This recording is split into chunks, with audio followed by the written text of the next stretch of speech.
everyone and welcome back to my channel. So in today's lesson we're going to be talking about nature, and that's nature, not nature like some of my students say. So nature, or sometimes known as the great outdoors.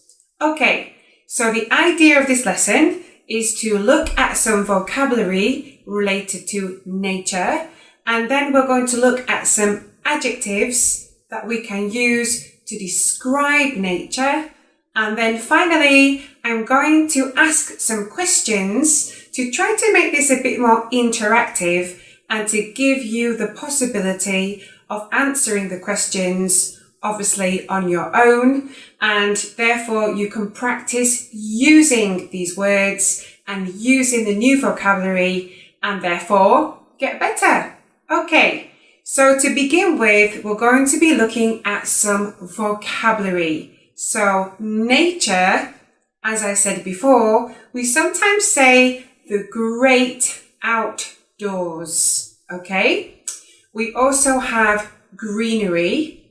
So when we talk about greenery, we're talking about lots of plants, lots of flowers, lots of trees, okay? The next one is the countryside. So it's the opposite of the city. The countryside is a rural area where we have farms, fields, harvest vegetables, etc. So countryside. Are you a countryside person or are you a city person? Okay. The next one. Sometimes we say environment. So when we're talking about nature, we can refer to the environment. So this is quite difficult to say. Environment. Environment.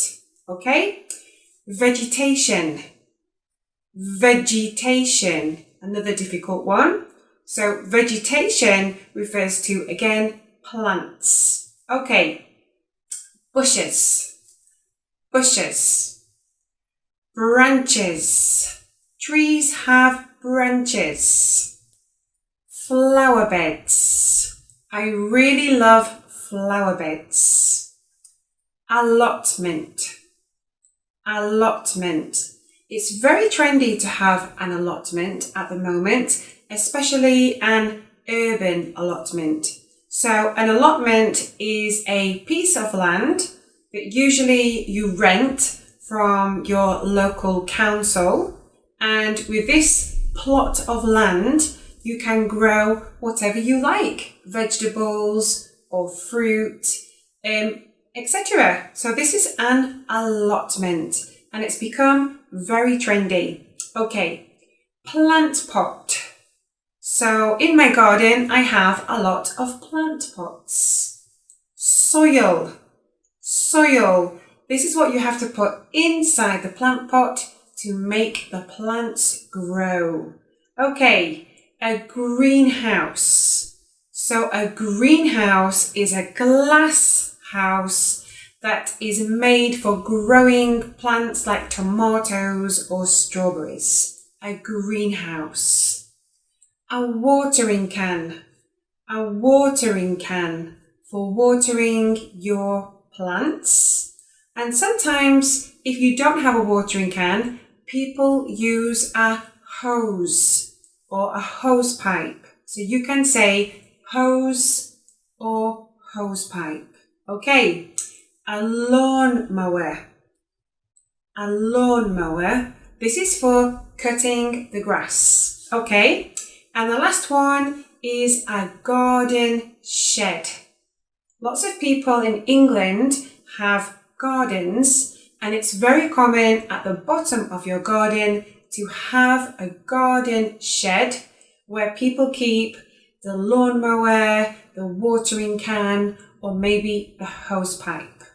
Okay, so that's some vocabulary related to nature and gardens, but now let's look at some adjectives for describing nature. Okay, so we often say a beautiful landscape. Maybe you've been on holiday to somewhere really nice in the countryside, and somebody might ask you, oh, what was it like? And you could say, wow, it's a beautiful landscape. New Zealand has got really beautiful landscape. Okay, picturesque. Picturesque. The village is really picturesque. And this means it's very pretty. It looks nice in a photograph. It's picturesque. Okay, the next one, barren or arid. These are very similar. Barren and arid means that something looks not very attractive, very dry, doesn't have a lot of vegetation. A desert can be barren. Arid countryside if it hasn't rained for a very long time. Okay, wild. My garden is a little bit wild. It's also overgrown. So if something's wild and overgrown, then we mean like the plants are getting bigger and bigger, and maybe if you're like me, you haven't had time to use your lawnmower, you don't have a gardener, and if you're lacking in time, it's pretty tricky to keep on top of all your gardening. So it can become very overgrown, a bit like people's hair. It needs cutting back. Okay, unspoiled. Unspoiled. So this is an adjective that we use when we're describing landscape or the countryside or an area that lots of people, maybe they haven't discovered it, or if they have, it hasn't been spoiled. So unspoiled means it retains its natural charm and it hasn't been damaged. So what was your holiday like? Wow, the location was fantastic. It was beautiful landscape and really unspoiled. Okay? Bleak.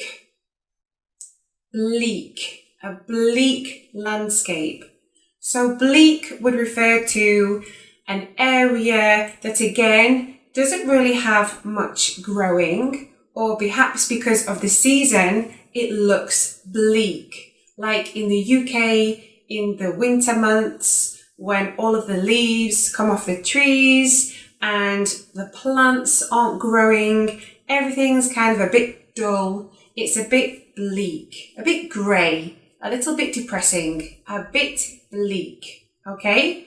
And the opposite of this is lush. Lush. You could say, wow, look at this scenery. It's so lush, meaning it's full of life. It's green, it's beautiful, there are flowers everywhere. It's full of life. It's lush, okay? And the last adjective we often use to describe landscapes is pretty. Whoa, it's a really pretty village. It's a really pretty place. I recommend it. Okay? So there we go. We've done the vocabulary, we've looked at some adjectives, and now I'm going to ask you some questions. So the purpose of this is to basically to get you speaking English, because that's what everyone needs. It's okay me sitting here talking and talking, but you guys need to practice your English. So I'm going to ask questions and you can stop the video and give your answer. Okay, so the first question, where is the most beautiful place you have ever been to? Where is the most beautiful place you have ever been to? Question number 2. Are you a city or a country person? Are you a city or a country person? Question number 3. Do you do anything to help protect the environment? Do you do anything to help protect the environment? Do you recycle your rubbish? Do you recycle your rubbish? What's the most beautiful landscape you have ever seen?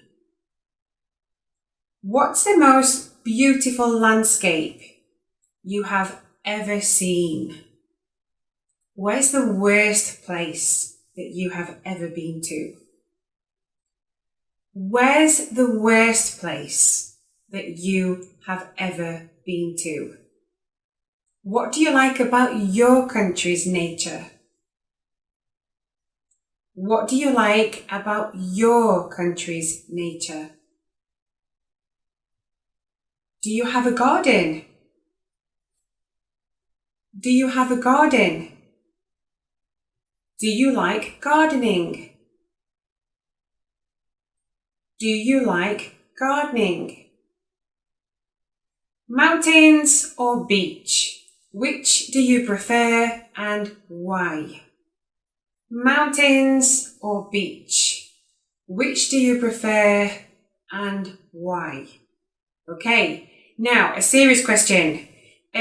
What are your predictions for nature in the next century?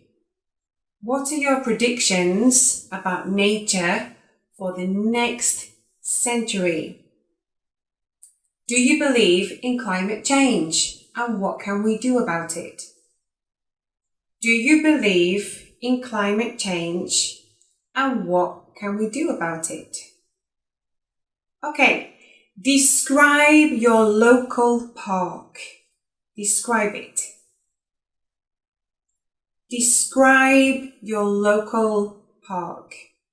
Okay, so there we go. If you actually practice answering these questions, even though you might feel a bit silly, even though you're going to be talking out loud to yourself, I promise you, this is a great opportunity to practice your English. So make the most of it. Use the opportunity, and I'll see you in the next lesson. Bye for now. Take care.